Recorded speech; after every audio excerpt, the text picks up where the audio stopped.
Hello, everyone, and welcome back to another podcast. Today, we are going to be looking at one of the most popular chapters in the junior cycle history course, which is, of course, the Renaissance. Now, the Renaissance usually is asked within paper questions, so it is really important that you know the key facts about it.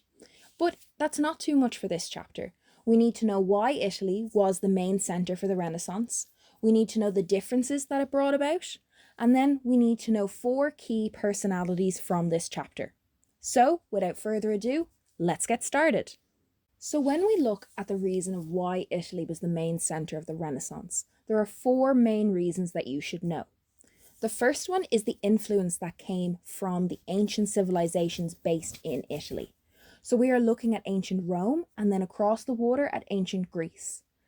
All of these great buildings were left behind, as well as plays and artwork, and the Italians saw this and wanted to try recreate it, but better. So this led to a growth in wanting to restart Italy as this great nation. The second and third reason come together. The first of these is money. There was a lot of money to be spent in Italy. There was a lot of rich families and there was a lot of rich patrons. Patrons were people who would pay for the art to be done. And because of this led to competition to see who could create the best pieces of art. So patrons within different cities would employ artists and help create a great spectacle of art within their city. So this led to the third reason, which is competition. Competition between the big cities such as Rome, Florence, Venice, and who could create the best pieces of art. That's why when we look at art, we would closely associate certain pieces of art with certain cities, because this is where the artist worked mainly throughout their life, because their patron was there who would pay for the art. Our final reason that we're going to look at is the printing press. Now, the printing press can be argued to be one of the most important inventions ever made throughout the history of time. The printing press helped to spread new information, and it also helped to spread information in multiple languages. This will continue to come back, especially as we look at other chapters such as the Reformation. So the printing press is always an important thing to remember when we look at these chapters that are so closely associated in time. And by time, I mean that the Renaissance and the Reformation were happening pretty much in tandem with each other, along with another chapter, the Age of Exploration. All of these chapters were taking place within the same 100-year period, give or take. Now, let's look at the differences brought about by the Renaissance within art. This is a question that you can get asked as you get 2 pictures in front of you and asked to explain the differences within them in questions. So it is important to take note of this. The first main difference is, in a piece of art, it became more lifelike. Things looked 3D. They looked like actual people. They didn't look like flat things on a board with no life within them and behind their eyes. So things were more lifelike, more 3D, and as such, this brought about new techniques. They no longer painted on a wooden board, they painted on a canvas. They painted different techniques to blend and smudge, to bring about perspective. They also made things a lot less religious in their theming. They looked at different aspects of life, such as family life, nature, the gods, but not necessarily Christianity, but different types of gods. One of the most famous pieces we could think of is the birth of Venus, Venus being a god from ancient Rome. Not necessarily religious in the sense of Christianity, but still religious on a different perspective. Now, for sculpting, things were very similar. Sculpting became more lifelike, more realistic. People used actual references of people before sculpting something. You also had artists making massive standalone pieces, such as David by Michelangelo, one of the biggest freestanding statues made within the Renaissance time. As well as that, another reoccurring theme is that things became a lot less religious. So religion wasn't really used as a theme now when sculpting things. Of course, we can't mention art without mentioning some famous artists. How I always like to remember this is think of the Teenage Mutant Ninja Turtles. So there was 4 turtles. There was Leonardo, Michelangelo, Donatello, and Raphael. These are 4 of the most famous artists within the Renaissance period, 2 of which are actually 2 of our key personalities. So Leonardo da Vinci and Michelangelo. Leonardo da Vinci was a painter, inventor, and sculptor, and Michelangelo was a sculptor, painter, and poet.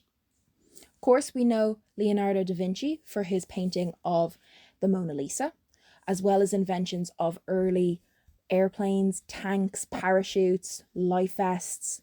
And Michelangelo, of course, painted the Sistine Chapel, as well as creating the Dome of the Basilica within Rome. Another key personality that we need to look at is William Shakespeare. William Shakespeare, of course, was not in Italy, but was in England. He was highly influential at this time, which is why he does also get mentioned. He's known for writing many plays and poems, as well as performing in the Globe, which is based in London. You can go and visit the recreation of this theatre and see plays performed there still to this day. Now, when we are asked about these key personalities, you can be asked the very simple question of name the key personality, so a writer or an artist, and then a piece of their work. So if you were naming Leonardo da Vinci, you would name the Mona Lisa. And if you were naming William Shakespeare, you could name any of his pieces of work. Think about your English course. So you could name Romeo and Juliet, The Merchant of Venice, Macbeth, King Lear. Any of these plays will do as one of their pieces of work. Our last key personality is within the world of science.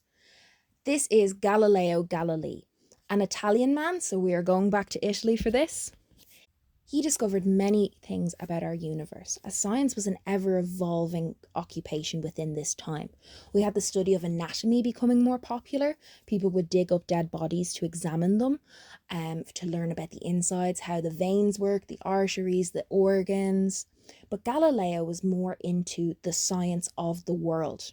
So he did not invent the telescope, but he did invent a long-range telescope that would help people to see the moon. He invented one so strong that when you looked through it, you could actually see the craters on the moon.